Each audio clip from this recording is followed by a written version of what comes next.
Welcome back to the Marriage Melody, where we are composing a lifetime of love and happiness with our husband. I am your host, Rivka Harper. The last homework was to find a way to spend just 1 minute a day, that's only 60 seconds, with your husband to take the time to say hi and to reconnect and let him know that despite the busy schedules you both have, he means the world to you. Or, if that was not going to work out, to write a little appreciation or thank you or love note to him every day. So how did it work out? Were you able to make one of those happen at least a few times this week? Don't get upset with yourself if it did not go as planned. If you forgot, then just take the time to try again. You can set an alarm for yourself on your phone to help you remember. Just make sure it is at a time that is probably a good time. You can write several appreciation notes ahead of time, and then you just have to dish them out each day. Get creative and find what works for you. If you were able to get that 1 minute time with your husband, how did it work out? Did it seem to make him happy? Or perhaps he was unsure of what to make of the whole thing. Did he think you were trying to butter him up about something? If he seemed to like it, then keep going. It is obviously doing something good. If he is one that seems unsure of what you are doing, don't worry. Just keep with it. Depending on what kind of relationship the two of you have, it might take some time for him to realize that you really just want to reconnect. Keep trying it out for another 3 or 4 weeks, and then check back in. If your relationship is not so smooth to start with, it will take time to change things around. Change is not easy, and even when you change, it can take a while for your husband to realize you have changed. And even then, he might need you to gently show him that you have changed. There is nothing wrong with him, and there is nothing wrong with you. If the two of you have not spent any connecting time together in a while, if you spend a minute here and a minute there with him, it may not compute. The well is so dry that even if there are a few drops of rain, the well still appears dry. There needs to be a lot of rain for it to show that the well is no longer dry. The same for our marriage. If your well is dry, you need to spend many 1 minute times to begin to fill it up. But don't get dejected. You can fill the well up. You can reconnect with your husband. It will just take time. Even if you do not see it now, every minute you spend connecting to your husband is adding water to your well. At some point, you'll notice the water there. You just need to have patience and perseverance.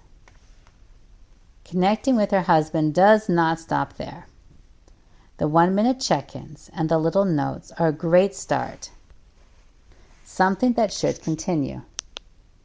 However, there's only so much one can put into 60 seconds or on a small piece of paper.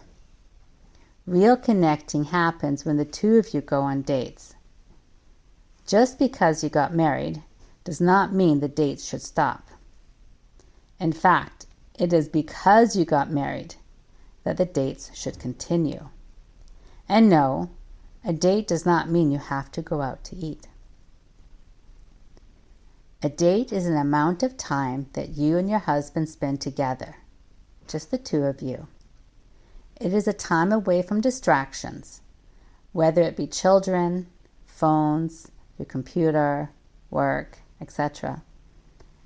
It is a time for the two of you to just talk to each other and enjoy each other's company. It is not a time to talk about issues of any sort. Those discussions are also needed, but they are not dates. This is a time to catch up upon how each other is doing. A time to talk about goals and hobbies and dreams. It should be a happy experience. When you decide to go on a date, where and for how long it is for the two of you to decide. And again, be creative. Dates can take on many forms. I remember when we bought the home we are currently living in. We did a lot of the renovations ourselves, and as such, would make many, many trips to Home Depot. My husband was working during the day, and since I homeschooled, it was our 4 boys and myself doing a lot of the work during the day. On one particular day, I had made at least 4 trips to Home Depot. I needed to go out yet again. I was a bit tired, to say the least, when my husband came home. I asked him if he would come to Home Depot with me, frankly because I just didn't want to drive anymore.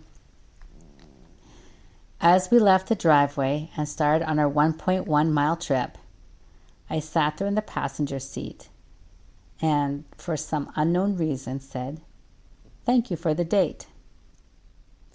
He looked at me very strange and said, "We are just going to the hardware store." And to that I responded, "Yes, I know. Thank you for the date." I will tell you that trip to the hardware store was very different. Knowing that we were now on a date to the hardware store made the experience unique.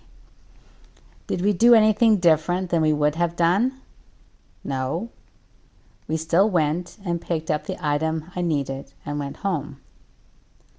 Somehow, just calling it a date reframed both of our minds and turned the trip from one of dread to one of happiness. We both felt it. Since then, we have a habit of regularly turning many things into dates. A drive to the grocery store or some other errand. Even just the walk out to the mailbox is often turned into a date. Though I will tell you that the dates we prefer not to have are the ones to the hospital. When my husband was in the hospital once, I told him that of course I would go on a date with him there, though I definitely prefer other venues. The great part of these kinds of dates is that is doing something we are already doing, and we do not have to try to carve out extra time.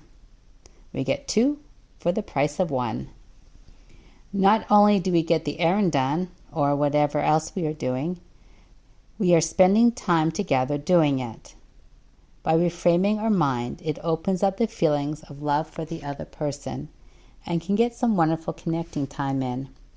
It never fails to put a smile on both of our faces. And who can resist not going on a date when our husband asks us?